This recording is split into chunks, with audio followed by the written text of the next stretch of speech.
आज हम जिस टॉपिक के ऊपर बात करने वाले हैं that is 6 tips to be alpha. 3 तरह के लोग होते हैं। पहली कैटेगरी होती है लोगों की नाइस पीपल। 70% लोग नाइस होते हैं, जो लोगों के बारे में अच्छा सोचते हैं, अच्छा करना चाहते हैं, जो ये चाहते हैं कि किसी का दिल ना दुखे, मैं किसी का दिल ना दुखा दूं, मैं कोई ऐसी बात ना करूं जिससे किसी को बुरा लगे। हमेशा लोगों के लिए अच्छा सोचते हैं, लोगों के लिए सोचते हैं। दूसरी कैटेगरी होती है लोगों की जो होते हैं जर्क्स। जर्क्स वो लोग होते हैं जो सबसे पहले अपने बारे में सोचते हैं, उन लोगों से फर्क नहीं पड़ता, वो अपने लिए पहले सोचते हैं कि जो भी हो पहले मेरे लिए हो, मेरे लिए अच्छा हो। So when they are jerks they do not care about others. तीसरी कैटेगरी होती है लोगों की alpha, the leaders, dominant people. Basically अगर एनिमल्स के अंदर देखें तो अल्फा वो एनिमल होता है जो बड़ा हो, जिसके अंदर पावर ज्यादा हो, जिसका कद काठ बड़ा हो, जिसकी एज ज्यादा हो। बट ह्यूमन बीइंग के अंदर ये फैक्टर्स मैटर नहीं करते। अल्फा कोई भी हो सकता है, वो मोटा है, पतला है, उसकी कम हाइट है, उसकी ज्यादा हाइट है, doesn't matter, because alpha mean being confident. So I want you to be alpha, I want you to be confident, because the dominance number 1 criteria है, नंबर 1 फैक्टर है जिससे आपकी अट्रैक्टिवनेस बढ़ती है। आपको लोगों के बीच में अट्रैक्टिव बनना है, आपको अल्फा बनना पड़ेगा, आपको प्रोमिनेंट बनना पड़ेगा कि आप लोगों के सामने नजर आओ, आपकी लोग बात सुने। तो इस वीडियो के अंदर मैं आपको 6 टिप्स देने वाला हूं। So number 1 tip is act confidently. आप किसी रूम में किसी जगह पे हैं और आपको अपनी बात आगे रखनी है तो डरो मत। आप अपनी बात कॉन्फिडेंटली आगे रखो। आप जो बोल रहे हो, जो समझते हो, जो मानते हो, उसे रिप्रेजेंट करो। अगर आप लोगों के सामने नहीं आओगे तो आप डोमिनेट कैसे बनोगे? आपको लोगों के सामने कॉन्फिडेंटली एक्ट करना पड़ेगा। आपको अपनी बात को 4 लोगों में रखना सीखना पड़ेगा, and that is what you need to learn. That is the number 1 tip to be dominant. आपको कॉन्फिडेंटली एक्ट करना पड़ेगा। Let's you are a student. अगर क्लास में एक टीचर आपको क्वेश्चन करता है और आपको उसका आंसर आता है, ज्यादातर बच्चे हाथ नहीं खड़ा करते। If you want to be alpha, आपको अपना हाथ खड़ा करना है, आपको अपना हैंड रेज करना है, आपको आंसर देना है। ये छोटी छोटी चीजें आपको डोमिनेंट बनाएंगी, आपको अल्फा बनाएंगी। किसी भी आप सर्कल में आपको अपनी बात को आगे रखना है। अगर आप कुछ मानते हैं, आप कुछ बोलना चाहते हैं तो बोलिए।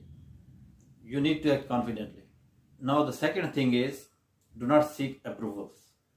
70% लोग जो नाइस हैं वो इसी दुनिया में जीतते हैं कि लोग क्या बोलेंगे, उन्हें लोगों की अप्रूवल चाहिए होती है। कोई चीज खरीदते हैं, कोई कपड़े खरीदते हैं तो 4 लोगों से पूछते हैं कि ये कैसा है, कैसा लग रहा है, कैसा लग रहा है, कैसा लग रहा है। किसी फंक्शन में जाते हैं तो वो इसलिए तैयार होते हैं कि लोग उन्हें अच्छा बोलेंगे, और किसी ने बुरा बोल दिया तो। एक इंसान ने अपने फेवरेट कपड़े पहने और वो किसी पार्टी में जाता है और कोई बोल देता है कि ये तो आप पे बिल्कुल अच्छा नहीं लग रहा, वहीं पे उसका पूरा मूड डाउन हो जाता है, मूड डाउन हो जाता है। किसी ने बोल दिया तो उसे लगता है कि यही सही है। लोगों के अप्रूवल्स लेते रहते हैं, उन्हीं के अप्रूवल्स में जीते हैं। अगर आप अभी तक ऐसा कर रहे थे तो आज से छोड़ दो। I see you as alpha, I see you as dominant. आपको फर्क नहीं पड़ता कि लोग क्या सोचेंगे। And now the third point is be straight forward. आपको कोई चीज मांगनी है, कुछ कहना है तो स्ट्रेट फॉरवर्ड बोलो, घुमा फिरा के मत बोलो, मैनिपुलेट मत हो। अब से कोई ओपिनियन मांगना चाहता है तो वो बुरा मना लेगा, आप उसको सही ओपिनियन नहीं देते, इस वजह से चाहे उसको नुकसान हो जाए, आप उसको अच्छा मशवरा नहीं देते कि ये नाराज ना हो। आपको लगता है कि सामने वाले की ये चीज सही है, बताओ उसे। आपको अपनी बात रखनी है, बोलो। आप बिजनेस में आपको अपना प्राइस पता है, आपको लगता है ये प्राइस, आप बोलो ये प्राइस चाहिए, आप प्राइस बोलो स्ट्रेट फॉरवर्ड। आपको लेना है तो इस प्राइस में मिलेगा, नहीं लेना है that's okay, but be straight forward. आपको अपनी बात सीधी स्ट्रेट फॉरवर्ड रखनी आनी चाहिए। Be honest, be straight forward, be alpha. Now the fourth point is लोग क्या बोलेंगे अगर इसी चीज। Now the fourth point is लोग क्या बोलेंगे अगर आप इसी चीज में सोचते रहोगे तो फिर नहीं चलेगा काम। एक कोट है ऐसे कि लोग क्या सोचेंगे, अगर ये भी मैं सोचूंगा तो लोग क्या सोचेंगे। आई लाइक दिस कोट कि अगर मैं भी ये सोचूंगा कि लोग क्या सोचेंगे तो फिर लोग क्या सोचेंगे, सोचने दो, क्या फर्क पड़ता है। आपको पता है आप सही हो, दैट इज ओके। आपको लोगों से फर्क नहीं पड़ना चाहिए। अगर आपने अच्छी ड्रेस पहनी है, कोई क्या कहता है, आपको उससे फर्क नहीं पड़ना चाहिए। आप अपने स्ट्रांग स्टेट ऑफ माइंड में रहो, जो आप मानते हो वो सही है, और लोगों को वो मानने पे मजबूर करो। जो आप मानते हो वो मानने पे मजबूर करो, ना कि जो लोग मानते हैं उनके पीछे बह जाओ। लोग तो गलत मानते हैं। लोग मानते हैं कि कामयाब होना आसान नहीं है, बट आप ये नहीं मानते। लोग क्या सोचते हैं ये आपका काम नहीं है, आप क्या सोचते हो ये आपका काम है, उस पर काम करो। Now the fifth point is body language. आपकी बॉडी लैंग्वेज कैसी होनी चाहिए अल्फा बनने के लिए? आपकी body language to be open. आपको अपने हाथों को, अपनी बॉडी लैंग्वेज को पूरी तरह ओपन रखना है।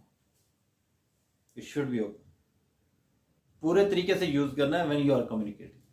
अपने बॉडी लैंग्वेज को, अपने हैंड जेस्चर्स को यूज करो and speak with dominance. Confidently act करो। आपको अपनी बॉडी लैंग्वेज से दिखाना है कि आप लीडर हो। आपकी बॉडी लैंग्वेज रिप्रेजेंट करेगी आप क्या सोचते हो। कैसे पता लगेगा लोगों को कि आप डोमिनेट हो, आप लीडर हो? आपकी बॉडी लैंग्वेज से, आपकी बॉडी लैंग्वेज से पता चलेगा। Now the final point, dress well. Dressing well doesn't mean कि आप सूट पहने। आप जीन्स शर्ट में you look comfortable, you should look fresh. ऐसा नहीं होना चाहिए कि आपने एक शर्ट पहनी है और एक जगह से वो बाहर आ रही है। आपको अच्छा दिखना है, अच्छा दिखना बहुत जरूरी है। आपको देखते ही आपके सामने वाला इंप्रेशन लेने लगता है कि आप कैसे हैं। सो यहाँ पे if you want to be dominant, if you want to be alpha, you should dress well. आप अच्छे कपड़े पहने। मेरे हिसाब से dressing well is not just about fashion, it is good manners. अच्छी बात है ये, अच्छी आदत है ये, गुड मैनर्स है। अगर आप अच्छे से कपड़े पहनते हैं, नीट एंड क्लीन रहते हैं, जब आप खुश लिबास होते हैं तो आप खुश रहते हैं। अपनी ड्रेसिंग पे ध्यान दें। Now you focus on these 6 points. You act confidently, you do not seek approvals, you be straightforward, do not care about what people will say, use your body language and dress well. It will help you to be alpha. Share this video with all your friends. Thank you very much.